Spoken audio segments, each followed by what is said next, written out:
kind of stumbled on doing Reiki, which is, for anyone out there who doesn't know, it's a modality, an energy healing modality where you're channeling, universal energy or source energy through your hands and into a client. I started doing that, I think 1993 or 94 was, when I started that. And very, very soon, probably a year later, clients started to experience past life memories coming up.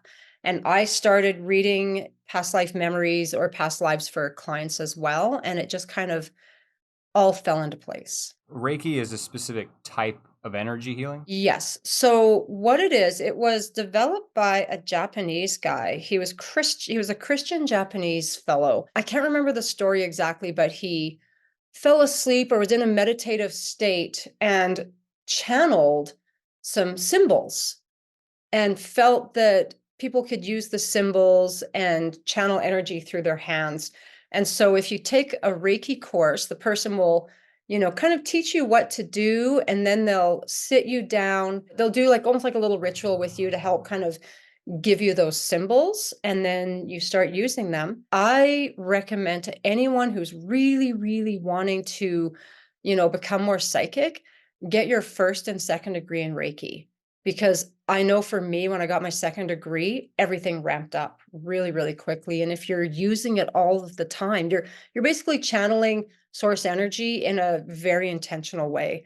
And it really clears out your energy blockages. And then you're just really open to spirit, right? It would make sense to me that you need to first utilize the body as in its physical sensation before you can sort of get into that more intuitive knowledge. When you're talking about degrees, so is this like an education degree you get in Reiki? Well, it's not a degree like you have to go to university. They just call it the first degree and the second degree. The first degree, I think you only have two symbols for your first degree, and you're just working on people physically, like in a room, like, sit down, let me do Reiki on you.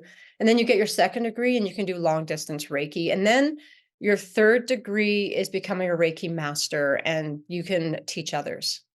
Right. Yeah. Okay. But So and yeah, and a lot of times if you take the course, it'll be a weekend course and they'll do the first and second degree, in a weekend. When I did it back in 94, my first degree course was a 2-month course. I probably had about 15 hours, maybe more of doing it. And then at that time it was suggested to wait a year before you did your second degree. So now people just throw it all together, you know. Like in a few hours, pretty much. so would that be because you kind of need to sit on the knowledge? I'd imagine to kind of marinate in it a bit. Yeah, for me, I think taking a year was a really good idea because and my teacher even said to me specifically, she said, Fiona, you're really, really blocked. You need to do Reiki on yourself for as much as you can, which, I did. And I had some crazy experiences doing Reiki on myself. Interesting. So Mm. I assume after you sat on it, how long was it before you started teaching? Was that I actually didn't teach. oh you never teach, you've only ever No, performed. like you don't have to teach if you don't have to become a teacher. You can just become a Reiki practitioner and you're healing people. I don't teach Reiki. Interesting. I wonder when was that first client you had? How did that go? Well, I mean, the first clients I had, nothing, I couldn't feel anything happening. I was I knew at it, right? When you first start something, you're not that good at it. So maybe I was working on someone and I didn't feel a thing, and maybe they didn't feel a thing either. It took a while. The first client where it really stuck out to me, like, okay, there's something going on here. It was a woman who had, I don't know what her illness was, just a weakness. She was pale. Her parents were fairly wealthy, and this is in Canada. So they kind of exhausted the healthcare system here. Her parents took her to the States to the Mayo Clinic, and they found that I can't remember what organ it was. It had completely atrophied. It was dead. Like maybe it was her gallbladder. I don't know. They took it out, and one of the doctors said to her, like, Western medicine can't help you. And the doctor actually suggested to her, go find someone who does Reiki. And this is like, I don't know, like almost 30 years ago, I guess now. And it wasn't a well-known thing. And it was so weird. I was working in a cafe. I was talking to a coworker saying, "Oh yeah, I had a Reiki client yesterday, and this woman's boyfriend was buying a coffee, and he just walked up to me and said, 'You do Reiki?' My girlfriend, like she doesn't know how to find anyone. We can't find anyone who does it." There's no internet back then. You couldn't just like go online and be like, "Ooh, Reiki practitioner." So just randomly being in a cafe and finding, someone doing it. So she came to see me. I'm doing Reiki on her. The first thing that was weird was we were just doing it in my room. I don't have any pets. I was working on her head and I heard something at the end of my bed. And it was just, I don't know, like a movement or creaking or something. And I kind of looked and she actually opened her eyes and she said, "Fiona, like there's someone at the end of the bed. They're touching my feet." But of course there was nobody there, just me. And I was like, "Oh yeah." Like I felt that too. Like I heard it. I worked over the scar that she had when they took out, her gallbladder or whatever it was. She'd had it out probably about 6 months before. So it was a fully healed scar. Did a bit of work there. She was like, "Oh, maybe that was helpful. I don't know." And she left. And her boyfriend came in a few days later and said, "Fiona, she got home. She was going to get changed and she went to pull her shirt off. And her shirt was stuck to her body where the scar was. And there was all this blood and pus that he was like, it came out of her scar, but her scar was, completely healed. It had been, a long time since the operation. So that was the first time that I went, "Oh, okay. Reiki does something." So yeah, I kept on doing Reiki. And then eventually after my kid, because then I went and had kids. And so I had to quit for a few years. And then I went and became a hypnotherapist. And at the time, I was thinking, okay, I'm going to be like more mainstream now. I'm going to work with trauma, mostly kind of childhood trauma. And again, I got pulled into the woo and started doing past life regressions. When someone has something that's so severe like that, like panicking because doctors say that there's no conventional Western medicine that helps, Mm. is there a specific feel? I didn't feel anything with her, but I'll tell you a funny thing. I intuitively, so she was one of those people who always wears black. And a lot of her issues were digestive issues. And I said to her, "I feel like the fact that you're wearing black is affecting you," because she only wore black. Like she wasn't goth, but she kind of almost was, right? She was like early emo before emo was really a thing. Pure black clothing all of the time. And I said to her, "I think if you wore color, I don't know, I think you'd feel better." And she was like, "I'm never going to wear color, blah, blah, blah." And after a while, like I worked with her for a long time, it was helpful. It wasn't like a magical thing where she was all healed. But then I lost track of her for a few years and I bumped into her one day, completely different person. She was wearing bright, beautiful clothing. Her face was beautiful. She was active. She was happy. And she said, "Fiona, it was the black clothing. You were right." She said as soon as she, I think she ended up hitting kind of maybe a rock bottom and decided to like change up and wear color. And she said it didn't take very long, wearing the bright colors, she felt better. And then later, I heard about a thing. It's kind of more of a thing in Chinese medicine. They call it nun's disease. And they say that a lot of people that wear all black can develop like digestive issues. So for anyone out there who only wears black, just try to wear some color. Even if you're just at home, wear something white or wear some bright things. I don't know. I think it makes sense, right? You think about even the color of your chakras or even how color might absorb something. So I think it's an important thing. To anyone who's listening, I have a really bad cold, which is why I sound weird. I keep coughing, so I'm just going to keep hot tea. Don't worry, I'll use AI to clean it up.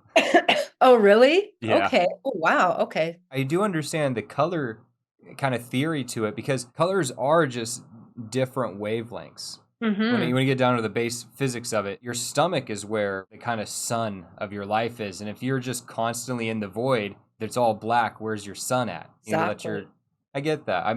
I gotta admit I'm a bit guilty. I should probably dress a little bit more colorful myself. I don't You know what? Right this very second, you're wearing my exact favorite color in the exact favorite shade. Forest green? I mean, I Well, assume. that's not forest green. Forest green, I think, is darker. That I don't even know what to. That's just my favorite green right there. I Like, it's almost lucky like a leaf green. lucky guess. Beautiful. I love it. There's two things I want to talk about right now. First, Mhm.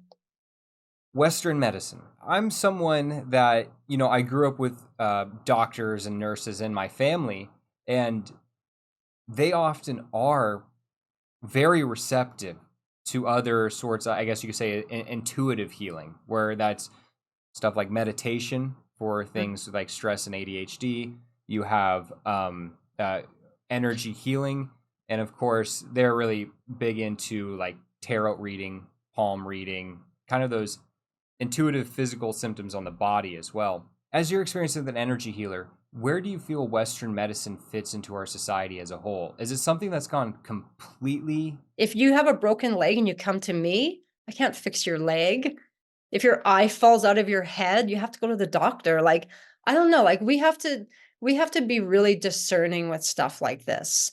It's always important to go see a doctor about something. Don't just go straight to an energy healer and be like, "Help me," because you could be missing out on things that are really, really important, right?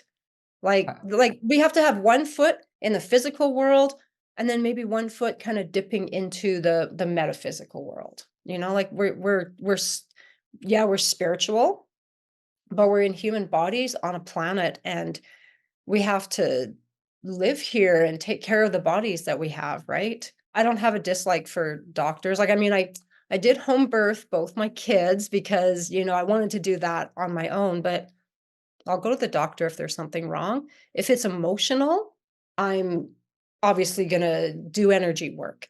Energy work can definitely help with physical issues, but I think it's a combination for sure. How often do you have to have that discussion with clients where you're like, I I don't never think. I never have that. You know what? I mostly work with trauma and people that want to have a past life experience or want to have a quantum experience. And I work with a lot of contactees as well. So people who've had, some kind of an ET contact. So that's my main thing.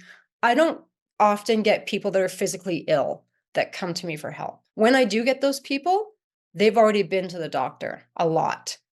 And maybe it's just not helping anymore. And now they're desperate. So they're looking for something else. Do you think anyone can be a healer? Like, Do could I think anyone? anyone could be an energy healer? Yeah, an energy healer, or even for like past life trauma. I think that a lot of people can. I think that you have to work at, developing your psychic abilities. I mean, it didn't take me that long. The only reason why is because it was already kind of happening through my childhood. But I'm 54 now, or maybe I'm 55, I'm not sure. And I've been doing this for years. So it's taken me a long time to become like, really, really psychic. There was many years where I was just like a little bit psychic, or sometimes I was psychic, right? So I think anyone can do it. You may have to experience a lot of healing yourself first, and you got to work at this, and you also have to trust yourself. It has a lot to do with trust. Right. Hmm. Sometimes that ignorance is bliss. And then when you have a little bit of understanding, it's enlightening, but then you slowly realize how much you don't know, and it becomes horrifying. The script flips on you. And I experience that a lot now, where I understand what I need to be doing now that I've had that awakening, but the actual going through and doing it's kind of hard to stay connected. It's hard to stay spiritually open. It's hard to stay empathetic all the time, but I know that that's the only good way forward. And I mean, you get to go at it at your own pace, and you don't have to always be spiritually open all the time. Like, you get to just be a regular person. Yeah, Like, I could walk around all the time being, like, super spiritual and psychic. Like, I have people in my life that are not into that, and I just am a regular person to them that maybe does weird things, but maybe they don't wanna talk about it. But I can have, like, a total physical world, normal, kind of conversation all of the time. I think I'm starting to understand that how important that is, because the Yeah. truth of how many people it sucks to work a job and be in a part of normal society until you find where you belong. It's pretty miserable until then. I was talking in my last interview, I was talking, he's a spiritual author, and he was discussing that about how you need to just help yourself before you help others. I think I developed a bit of like a messiah complex almost, where I needed to be there for the people, only to slowly Mhm. realize that as a human, you're it's very difficult to swing the pendulum yourself. It's almost no point in fighting it. I think I know exactly what you Like mean. there's an aspect of spiritual knowledge that's restricted from people that could be very beneficial, but it's seen as if you step into being spiritual, you have to be that all the time. Yeah, no, you don't have to at all. You get to just be a regular person because that's what we are. We're just regular people. We just have like an extra, kind of area in our life that's really magical. When I talk to most people about Mhm. this sort of topic, it makes them uncomfortable. And I think it makes it uncomfortable because it challenges these preset beliefs or the non-beliefs we have. So since you have a, I guess you could say, an occupation that most people would see as, you need to explain what you're doing because most people aren't in this realm of Yeah, knowledge at all. they're not, no.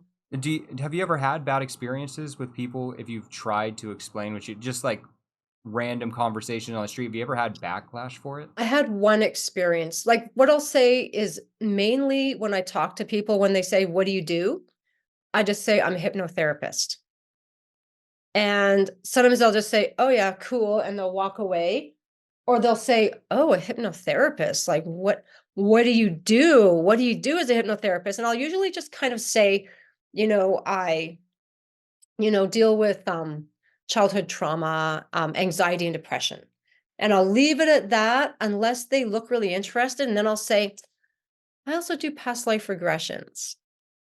And then usually they'll either go, "Oh my God, what do you mean? Tell me." Oh, or they'll be like, "Oh, oh, I don't believe in that." Right. Um, I did have a weird experience quite a few years ago. I had someone throw something at me. It was weird because often when I work with clients, I get groups of situations. Like, let's say someone has a drug addiction. I might get a whole bunch of clients within like a few days that have the same thing. Or if I'm going through something, I'll get clients that are going through the same thing. So there's just a lot of, again, like that synchronicity, right? So one weekend, I'd been going through a whole week where people would set up a session with me. We'd be working and I'd be like, "Oh, you've had a past life as a witch." Or they'd say, "Hey, I'm having these issues. I think I had a past life as a witch." So it was like a week of witchiness. And I went out for dinner with a friend. And it was it was a nice restaurant. We were eating, and then it got really crowded. A band started or something. And my friend said, "Hey, why don't we ask these two guys to sit down?" Because we had a table for four and everyone else was just standing crowded. And I didn't really want to, mainly because I couldn't even hear what my friend was saying. I didn't want to have other people at the table and try to talk, but I was like, "Okay, fine." So these two guys sit down. So my friend and one guy are just talking.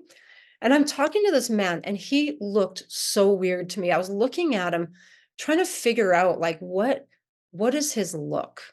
Because it gave me just a weird feeling. He was a bigger guy, a little bit older than me, and he had kind of blonde hair cut right here, like straight, which was like, it's not a style that we really see. Um, we were kind of just chit chatting. It was when Prince Prince Harry was marrying Meghan Markle. I think those are the two that go together. And it was on the TV. And the guy looks up and he goes, "I hate those Hollywood witches." And I kind of like heard him say it, but I didn't really think anything. I was like, "Oh, yeah, whatever." And then he told me what he did. And then he said, "Oh, what do you do?" And I said, "Oh, well, I do energy work and I do past life regressions." It was like something just flipped on him. His face went so angry and he started berating me in a really scary way. Like, I'm an adult woman. I don't know this guy. We're in a crowded place. Nothing can happen. But I felt scared. He was just saying, "That's evil. You're evil, blah, blah, blah, blah." And so I said to him, I said, you know what? We obviously have a difference of opinion. Let's just not talk about this. And he's like, I'm not letting this go, blah, blah, blah, blah. And I was just sitting there, and my friend, um, who's a guy, was just not looking at me. I was almost like trying to like get my friend to look over, because now I'm getting freaked out because I have my back to a wall. The place is crowded. This guy is like in at me like this. And my friend suddenly knocked over a beer. So kind of in that moment of like, oh my God, we had all these Kleenex or whatever. We had all these set napkins. I'm kind of sopping it up. The guy grabbed the big giant thing of wet napkins and whipped it at my face so fast. And luckily I moved and it hit the wall. And then all four of us, my friend, the other guy, even like the guy that threw it, we all just stopped and looked at him like, what is going on here? And the guy was like, I don't know why I did that. And then my friend was like, let's get the bill. Let's just get out of here. We went in the car and I actually started bawling my eyes out. It was really, I felt super attacked. And this is my belief. It could be wrong. I think that he may have had a past life. Because what I thought about later was, if you ever kind of watch any movies about witch trials, he had that hairstyle and he had that look of like those kind of Puritan guys with that hair. It was even like just slightly wavy. He looked like the Witchfinder General, or like just one of those guys that were like, hang that woman, let's burn her, put her in the gallows, whatever. I felt like he might have been someone from a past life. And I know I was a witch in a past life. Like I know that what I do now, I've always done. And if I was doing what I do now in a past life, what would they call me? Yeah. I'd be a witch, right? So I think that I had this whole week of witchcraft, all these clients, and then this guy just comes out, and he was scared. Like he didn't know what was going on with him.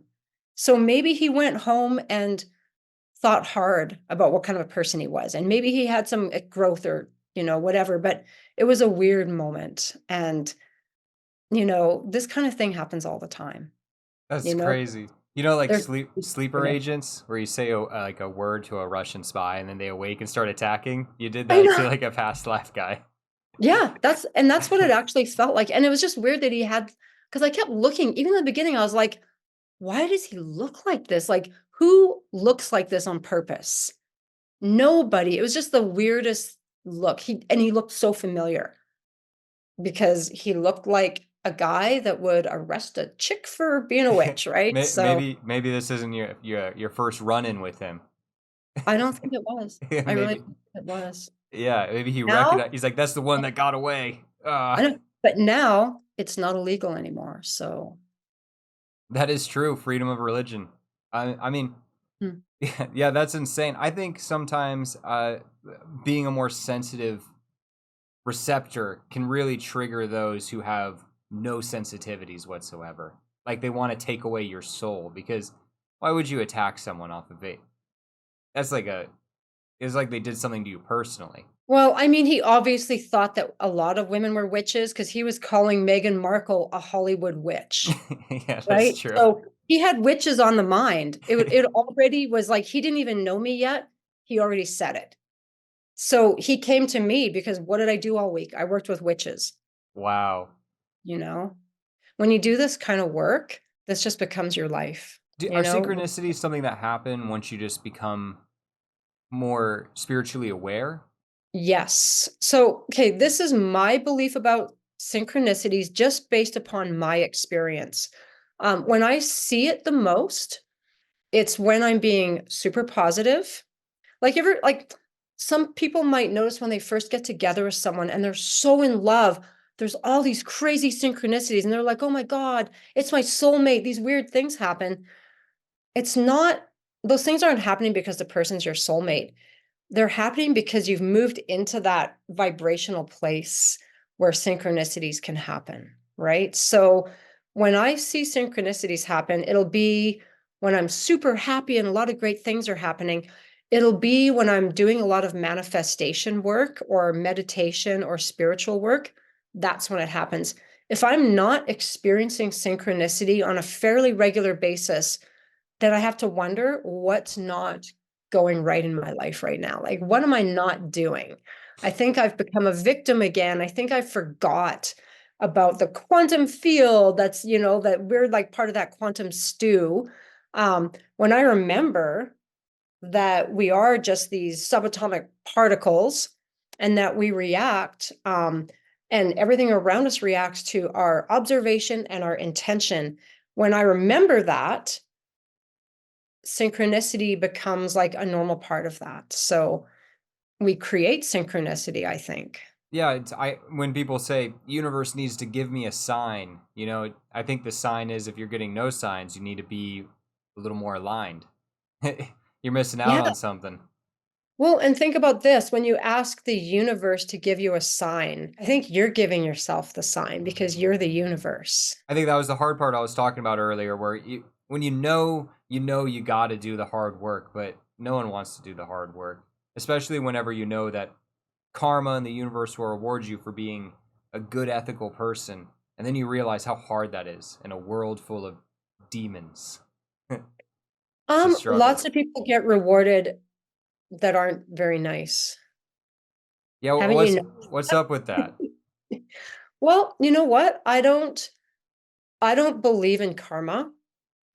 I think that, we might choose to come here. We might kind of have an agenda whenever we enter a physical body.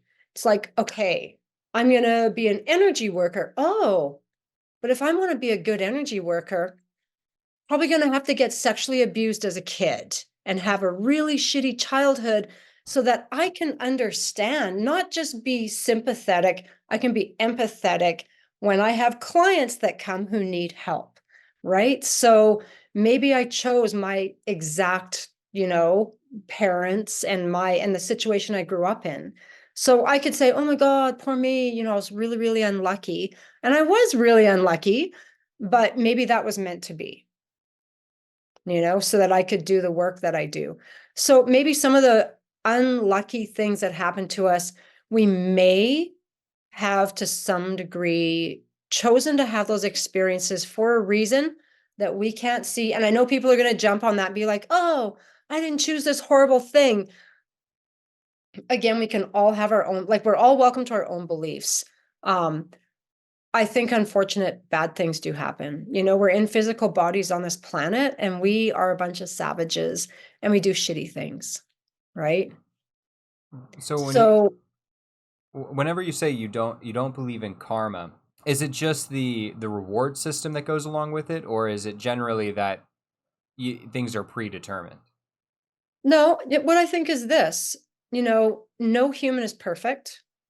We all do bad things, just like a little kid. A little kid might go and draw on their mom's wall, let's say.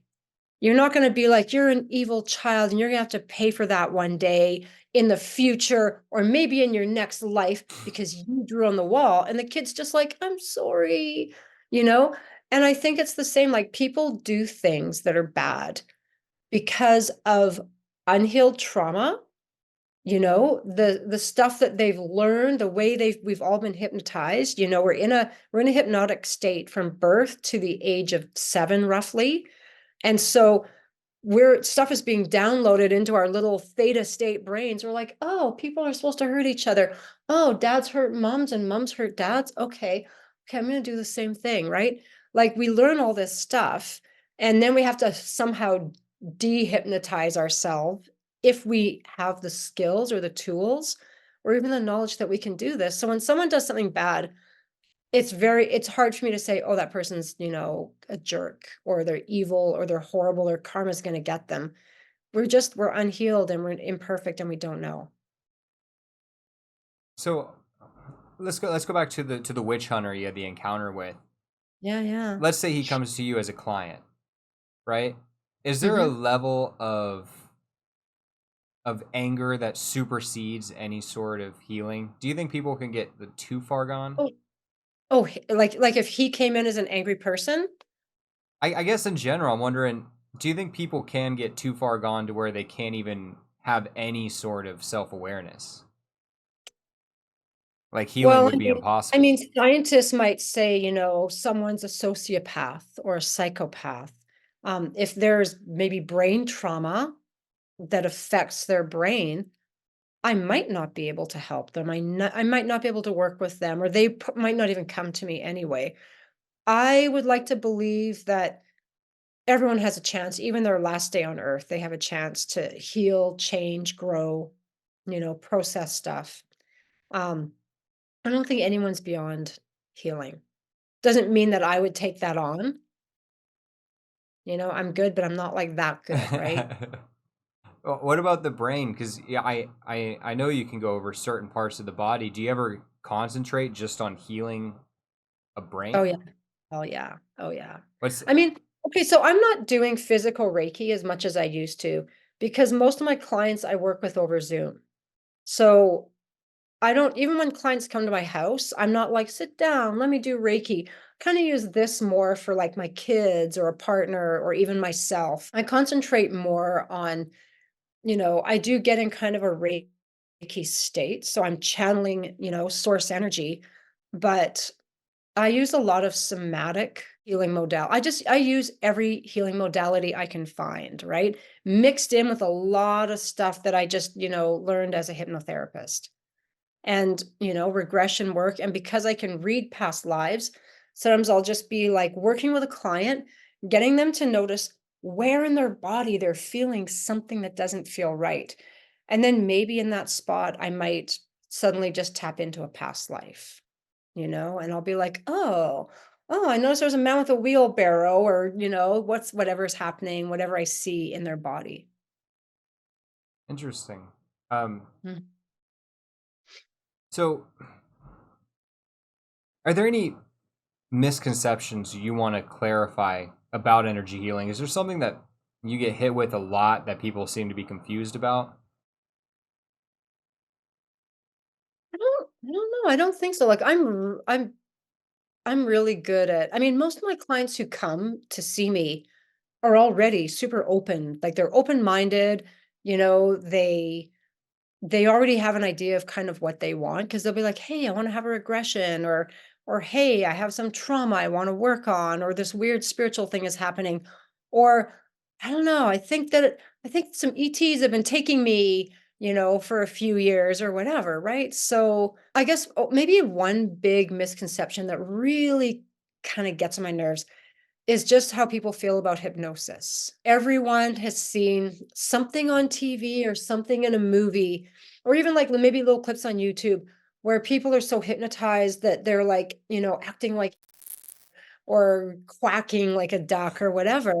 And people are like, oh, you're going to hypnotize me. You're going to implant things into my mind, blah, blah, blah. I can't say all hypnotists never do that because I can't speak for every human. But in general, hypnotists, we're not taking people into some crazy deep trance and then giving them false memories. Um, it's, we're trained to be quite ethical. Let's say you came to me and you said, I've been having these dreams about ETs, and I think they took me when I was a kid. There was this one time when this weird thing happened and I ended up outside. So if I were to hypnotize you to go back to that time, I wouldn't say, okay, Lane, let's go back to that time in the past when you got taken by ETs. I would say, okay, there was a time when you were 11 and you ended up in your backyard. We're just going to go back to that time.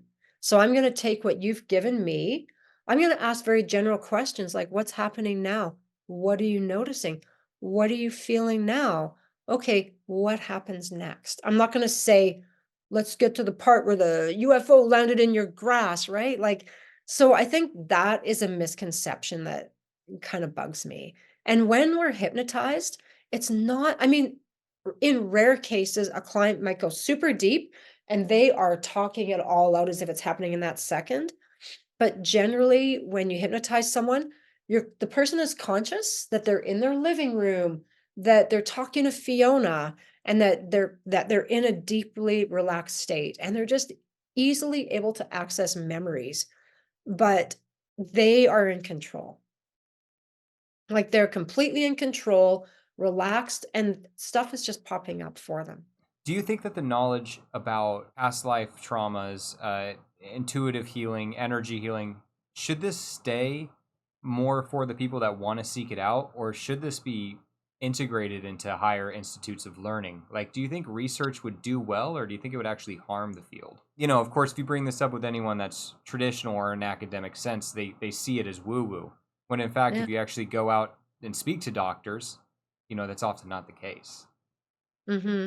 Well, I mean, it's an individual thing, right? I think, you know, how are they going to take a deep dive into this if no one's paying them? Because who's going to pay them to do this if they can't make money off of this, right? Like that's a problem with research.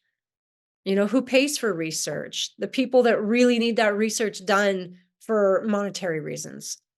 You know, maybe someone with lots of money would say, "Hey, I really like this subject. I'll pay for some scientists to do this." And that does happen occasionally, right? I think it would be amazing if kids in kindergarten and grade school spent a little bit of time doing a bit of meditation. I think that this kind of work, because it is like it's such a subtle kind of work that I don't think you can really regulate it. Like, how could you regulate me reading someone's past life? Right. I could be bullshit, you know, like it's a personal one-on-one thing. You know, everyone does it differently. You know, some people are really good, some people are maybe not so good and pretend to be really good, and other people are really good, but maybe they don't even know. Like it's tough. It really is like it's a relationship between the practitioner and the client. And the client has to trust the practitioner. And you know, it's one of those things that you can't you can't grasp it physically. It's an emotional thing, it's a spiritual thing, and it's hard, right? Has the attitude towards your line of work changed over the time you've been doing it? It's changed a lot. Starting this in the 90s, nobody knew what the hell I was doing. Nobody believed it. I kept it pretty quiet as well. Even at the time, I think I still had a lot, maybe some past life unhealed trauma in regards to sharing what I did. I did feel like it was dangerous for me to share with people, especially if they were religious. Like, I remember having a pack of tarot cards and someone was coming to my house and I hid them because the person I think was a little bit of a Christian, and I was like, "Oh my god, if she sees them, she won't let her kids play with my kids," or whatever, right? So, um, it was really hard for me to kind of come out and be more open with that. And I mean, even still, like I mean, I do podcasts, I use my own name, I'm on Reddit under my own name and everything, but in my personal life with, you know, people I know, I don't talk about it a lot. Okay. Yeah. Like, Who my mom's not into it, like, she's like, "I don't believe in past lives." So she'll say, "Oh, you busy with clients?" And I'll say, "Yeah, I'm really busy," and she'll say, "Oh, I'm so happy." Like, she likes me to be busy with clients, but she doesn't wanna know what I'm doing with those you know? So, Yeah, I feel like moms are just never happy with what you're doing. yeah, I'm still like, even working with contactees, I'm a little more kinda quiet with that. Um, and I think it's because I am not super open about my own experiences and definitely not in my personal life. So, I mean, I have spoken about it on different podcasts, and then I'm just like, I hope my family doesn't watch this, you know, because I don't really want to explain this. Although, you know, I've spoken to a few relatives and had them come to me with their own ET experience or you know, like UFO experiences. And it's like, okay, you know, it's a family thing, I think, right? And so sometimes you talk to someone, you think that they're not gonna agree with you, and they'll go, "Oh, well, this one thing happened to me in 1981. I never told anybody this," right? But it's still, even though, you know, we have the TikTok videos and all of the disclosure stuff happening, it's like people are deaf to it. Yeah, so what's up with that? I mean, you've had so many stories of ET interactions over the past, you know, however many years. So what's can you paint a picture here? Because I've only been into it for the past couple years. I'm still trying to figure it out. What do you mean by painting a picture? All I know, so obviously I've experienced a UFO before. Yeah. I've had people who have talked to me about their contacts. I've had some contact myself, but it's not like crazy. It's just hearing. And But then that's so cool. That's not a little thing, that's a big thing. Just because you only hear them and don't see them doesn't mean that, it's not an important big thing. I guess it's just a confusing thing then. Cuz it's like where's the free energy? What's going on? Why do we got combustion engines still? Well, I was talking to a client like just last week about that, and we came to the conclusion that if free energy was put out in this planet right now, there would be a lot of trouble happening here. So we, You know, people could just make a giant bomb with free energy that can explode everything. Like the things people could make with free energy, the same things people can make with nuclear energy. Oh, let's make a giant bomb and let's like take it to Nagasaki or Hiroshima, right? So we need to heal way more. We need to be more heart-centered, all of us, before we could ever have access to something like that. Like we're not ready for that. we got put on timeout because of the nukes, right? Well, probably not just the nukes, all the wars, all the stuff that's happening. They're just like, what is wrong with these people on this planet? Like, which is probably why, you know, you're suddenly given the task of like, you got to make these podcasts. And I'm put on earth like, Fiona, you got to do some healing stuff. Me and a whole bunch of other healers, right? Like, we need to heal ourselves and everybody else and all the past selves as fast as we can, before we can do anything because we're just like a nightmare right now, basically. Do you have any sort of classification for ETs? Because if you've worked with a bunch, I've only ever, like personally, I've only ever heard or experienced any blue beings, and then of course the gray beige grays with the big Mm, heads. I've heard other yeah, people talk about mantis, yeah. uh, reptiles, like Mhm. felines. I've heard other ones. Is this something that gets conjured up because we're trying to picture what they look like, or is this something that actually is a physical manifestation? I can't speak for every single, ET faction or race or whatever. The ones that I've had, like when I think about the beings that I encountered when I was a child that I remembered. The first two beings that I ever encountered that used to come a lot when I was around like 4 years old, 5 years old, I called them the Mexican boys. It was 1971. I was like a little girl in a very like white area, and the color of their skin looked like the color of Mexican guys like on Scooby-Doo cartoons and stuff, right? So I was like, oh yeah. And I thought they were boys because they were 4 feet tall. But they were these 4 feet tall, bald looking boys with this kind of beigey skin. Like I wouldn't call it gray. Um, I'd almost wanna say, like, coffee with a lot of cream, maybe. That Hmm. was kinda the color it looked like to me. They were bald. I thought they were sick. Like, I was like, "Those kids are sick." Their hair fell out, right? They looked really stressed out. They had small eyes. They didn't have the giant almond eyes. They had, like, these little eyes with maybe, like, a ridge here, small nose, small mouth. They didn't talk. They were just kind of psychic, I guess. So I wouldn't say they look like the grays that people saw on TV. And at that age, being 4 years old, and it was 1971, I didn't really know about ETs. In fact, I didn't think they were ETs. I thought there were these boys that just kept coming to my house. And I'd be like, you guys, you have to go. And then we'd move and I'd see them again. I'd be like, God, how did they find my address? Like, why do they keep finding me, these boys, right? That were like kind of coming in my dreams or showing up at night. Um, at one point, it was daytime and they were standing at my screen, like at my screen door. Like, first I saw them across the street and I was like, oh my God, they found me because we just moved. And then they were at the screen door. And I just remember like going and whispering out the screen door, like, my mom is home.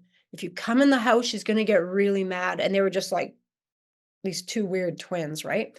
And then when I was about 11, I had a totally different experience.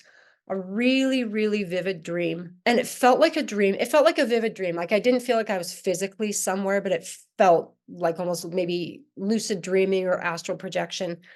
I was with a being that was really, really tall. It was a male. He was bald. He didn't look like those other kids. His face was very, very, his skin was very white, but maybe a bit mottled, like some darker areas. He kind of looked a little chewed up, like he almost looked like a, I don't know, a fighter, a boxer or something, just all the kind of stuff. He was wearing a blue tracksuit. Well, I thought it was a blue tracksuit, but it was actually probably a blue uniform. And he was with a guy that looked like a CIA guy. But again, this would have been like maybe like 1977. And at the time, I didn't know about, let's say, Men in Black or anything like that. So, um, in the dream, I had been working with this guy, this tall guy, and the Man in Black guy was like, in charge. He felt like a handler, and it was time to say goodbye. I was never going to see this tall guy ever again. And I felt like I was so in love with this guy for like a 11-year-old girl who had a crush on like handsome actors or musicians or whatever.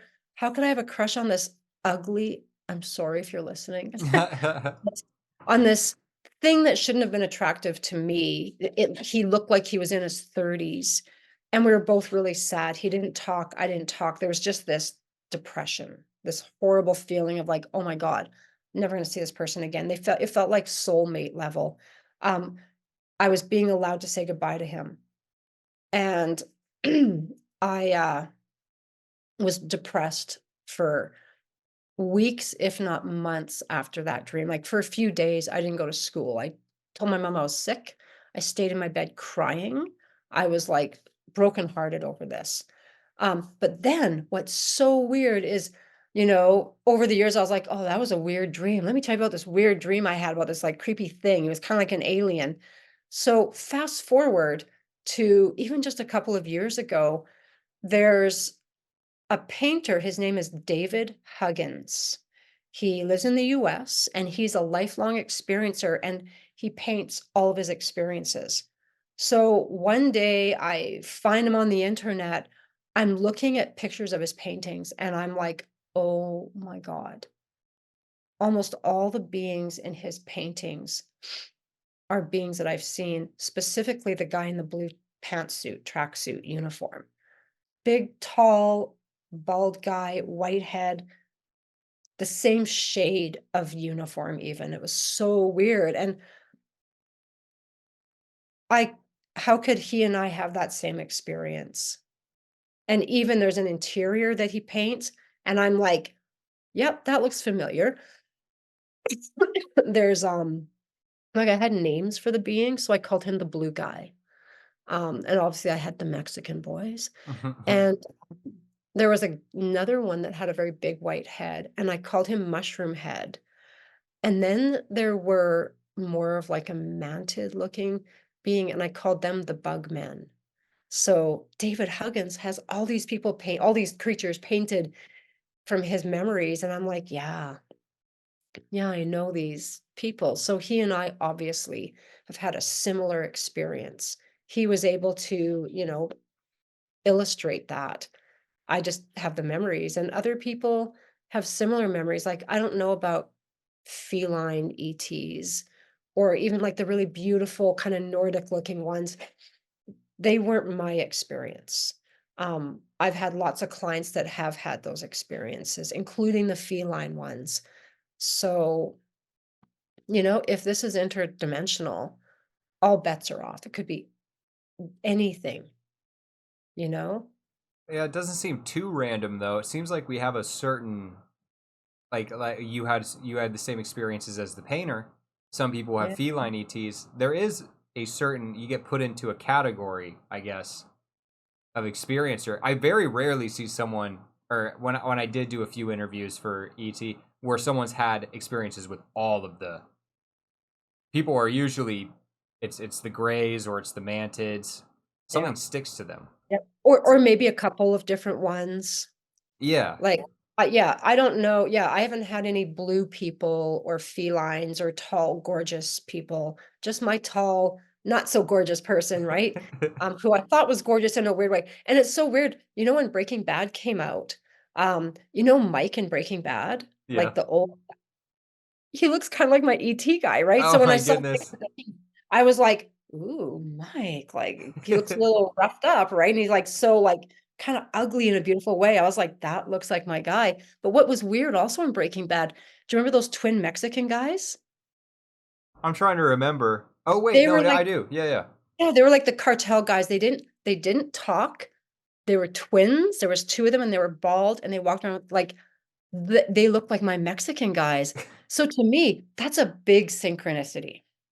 That's So when I crazy. saw them come into the show, I was like, and they're Mexican too. I was like, oh my God, like it kind of looks like them in a way. I'm different, different shade of skin, but still very, very similar and kind of creepy, right? So, I mean, when people are contactees, there's a lot of this kind of stuff happening. Lots of synchronicities, like synchronicities you couldn't even imagine. Like just the craziest stuff.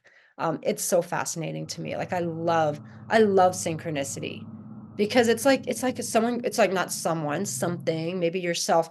You just get this confirmation and it's right there in front of you. You're like, yep, this is really happening. Like one time I went to the store, all I needed was a yam, nothing else, just one yam, like, the yellow, the bright orange kind of potato.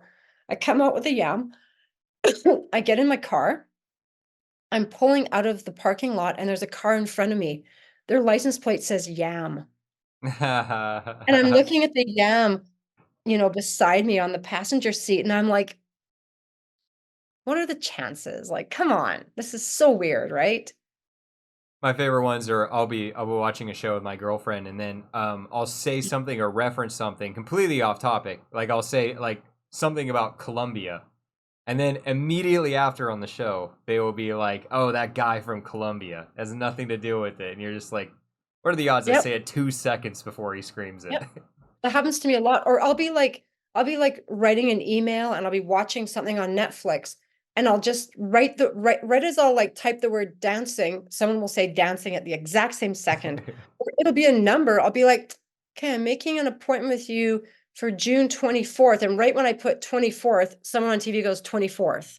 Like happens a lot. So I love synchronicity. It's one of my favorite things. I got one more question for you. Sorry, my Mm. my my I'm getting tired. I worked early this morning, but I do want to say this has been a great talk. Yeah, Like yeah. It's honestly, really I really fun. appreciate you responding to some random Reddit post. um, You know what? I love talking to people and I read it. I read it on Reddit. I read your post and I was like, "Oh, that person sounds nice. I'll message them." So, yeah. I mean, yeah, that's what I'm going for. I'm just trying to find people that are kind of want to be a part of information sharing. I guess you You could know say. what? It's important for us. I'll go on any podcast because it's important for us to all connect and share. Like, it's such a good thing, right? And it's just I learn something new with every podcast I do because every person I'm talking to, has a story as well. Yeah, why they wanted what were you going to talk? There's something that everyone has from just different context clues being picked up everywhere. But I got one question for you. It's a little bit of a fun one, just because your experience doing this and talking to so many people for so long with the Mhm. internet, and we see these disclosure. I mean, we have like UFO clips being posted on TikTok. How do you just your prediction? What do you think's going to be going on in these next 10 years? Because it seems like we've reached a serious turning point where people are a little too aware. If you get what I'm saying. Yeah. Oh man, that's like a really difficult question because I don't really know. There's like something so big going on.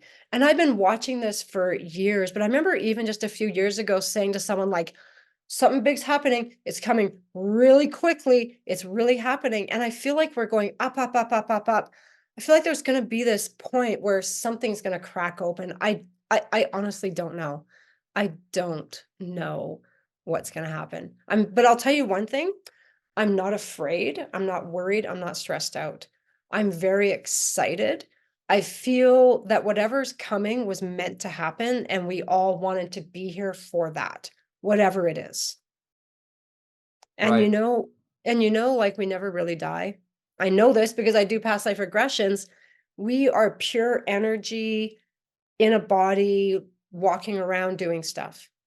And we'll leave this body and we're still going to be conscious and we'll be in another body, or maybe we're doing all the bodies all at once because time isn't linear. I don't really know exactly what's happening, but I'm not afraid. I'm really excited. I just think that everyone needs to heal themselves as much as possible and be more heart-centered and not like brain-centered, not like me, dog eat dog. It's more like, hey, let's collaborate, let's help each other out. The more we're here, vibrationally, we're just going to change everything. That's good to hear. That's what I'm working on, at least. I'm a little scared, not too Don't be scared, but scared. Don't be scared. It's going to be okay. You'll see it's going to be okay. I really believe that. all right. I believe you, and I appreciate you talking to me, Fiona. Yay. It I was hope so nice talking to you. I hope in the future, if I have any more, knowledge that I've come across or anything, I can reach back out to you and see if I could talk to you again if the time comes. If you ever want to maybe do a past life regression, we could do a regression and record it. And you Wow, could use parts of it, and then we could even talk about it too if you want. that sounds amazing. Wouldn't that be fun? I can't think of any like TikTok or YouTube content I've come across that's that hands on. So yeah, I would actually, Let's that do it sounds one day. interesting. Okay, Okay. Well, when let's find a time in March because like my February's crazy. You have a spiritual connection. Connected. Connection There's an almost spiritual connection. that transcends the physical realm. Spiritually. Spiritually. it's spiritual. Personal and spiritual growth.